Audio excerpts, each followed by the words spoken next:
ಈ ಮಾದಾ ಯೋಜನೆ ಬಗ್ಗೆ ಎಚ್.ಕೆ. ಪಾಟೀಲ್ ಅವರು ಸರ್ವಪಕ್ಷ ನಿಯೋಗವನ್ನು ಕೇಂದ್ರಕ್ಕೆ ತೆಗೆದುಕೊಂಡು ಹೋಗ್ತಾ ಇದ್ದಾರೆ. ನೋಡಿ, ಮಾದಾಯಿ ಯೋಜನೆಯಲ್ಲಿ ಯಾರಾದರೂ ಅದಕ್ಕೆ ಹಿನ್ನಡೆ ಮಾಡಿದರೆ ಅದು ಕಾಂಗ್ರೆಸ್ ಪಕ್ಷ.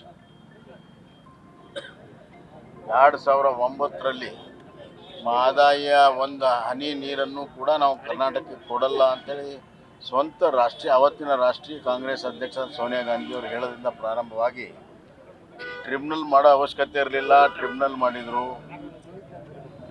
ಆಮೇಲೆ ಆ ಟ್ರಿಬ್ಯುನಲ್ ಮಾಡಿದ 4-5 ವರ್ಷ ಚೇರ್ಮನ್ರಿಗೆ ಒಂದು ಆಫೀಸು ಕೊಡಲಿಲ್ಲ, ಏನೂ ಕೊಡಲಿಲ್ಲ, ವಿಳಂಬ ಮಾಡಿದರು.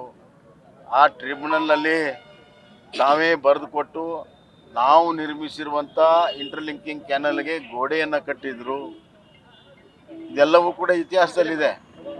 ಈಗ ವೈಲ್ಡ್ ಲೈಫ್ ಇದನ್ನು ಪರ್ಮಿಷನ್ ಏನು ತೊಗೋಬೇಕು, ಅದಕ್ಕೆ ಕೆಲವು ಅಬ್ಜೆಕ್ಷನ್ ಹಾಕಿ ಮುಂದೆ ಹಾಕಿದ್ದಾರೆ. ಜೋಶಿಯವರು ಈಗಾಗಲೇ ಅದಕ್ಕೆ ಉತ್ತರ ಕೊಟ್ಟಿದ್ದಾರೆ. ಸಮರ್ಪಕವಾಗಿ ಅದನ್ನೆಲ್ಲ ಮಾಡಿದರೆ ಖಂಡಿತ ನಮಗೆ ಅದರ ಪರ್ಮಿಷನ್ ಸಿಗ್ತದೆ ಅಂತ ವಿಶ್ವಾಸ ನಮ್ಗೆ. ಸರ್, ರಾಜ್ಯಪಾಲರು ವರ್ಸಸ್ ಸರ್ಕಾರ ಅಂತ ಸರ್ 11 ವಿಧೇಯಕಗಳನ್ನು ವಾಪಸ್ ಕಳಿಸಿದ್ದಕ್ಕೆ ಕಾನೂನು ಹೋರಾಟ ಮಾಡಬೇಕು ಅಂತ ಸರ್ಕಾರ ಥಿಂಕ್ ಮಾಡ್ತಾ ಇದೆ ರಾಜ್ಯಪಾಲರ ವಿರುದ್ಧ. ಕಾನೂನು ಹೋರಾಟ ಮಾಡೋಕ್ಕೆ ಎಲ್ರಿಗೂ ಕೂಡ ಅಧಿಕಾರ ಇದೆ, ಮಾಡಲಿ. ಯಾಕೆ ವಾಪಸ್ ಕಳಿಸಿದ್ದಾರೆ ಅನ್ನೋದೆಲ್ಲ ಬಹಿರಂಗ ಆಗಲಿ. ಅದ್ರ ಬಗ್ಗೆ ಯಾಕೆ ಈಗ ಬೆಂಗಳೂರಿನಲ್ಲಿ ಪ್ರೀಮಿಯಂ FIR ಕೊಡಬೇಕು ಅಂತ ಅಂದ್ರೆ ನಿಮ್ಗೆ ಗೊತ್ತಾಗೋದಿಲ್ಲ. ಇಲ್ಲಿ ಏನು ಬಿಲ್ಡಿಂಗ್ ಕಟ್ಟ್ಯಾರ ಅದ್ರ ಮೇಲೆ 40% ಬಿಲ್ಡಿಂಗನ್ನು ಕಟ್ಟುವಂಥದ್ದು ಮತ್ತು ಅದಕ್ಕೆ ಅತ್ಯಂತ ಕಡಿಮೆ ದರದ ರೇಟನ್ನು ಇಡುವಂಥದ್ದು. ಈ ಥರದ್ದು 40% ಇದ್ದು ಬಿಲ್ಡಿಂಗ್ ಕಟ್ಟಿದರೆ ಕೆಳಗಡೆ ರಸ್ತೆಗಳು, ಡ್ರೈನೇಜು, ವಾಟರ್ ಸಪ್ಲೈ ಎಲ್ಲ ಏನು ಸಮಸ್ಯೆ ಆಗುತ್ತೆ. ಅದು ಅರ್ಬನ್ ಡೆವಲಪ್ಮೆಂಟ್ ಲಾ ವಿರುದ್ಧ ಇದ್ದಾವೆಲ್ಲ. ನಾವಿದ್ದಾಗ ಅದು ರಿಜೆಕ್ಟ್ ಮಾಡಿದ್ವಿ.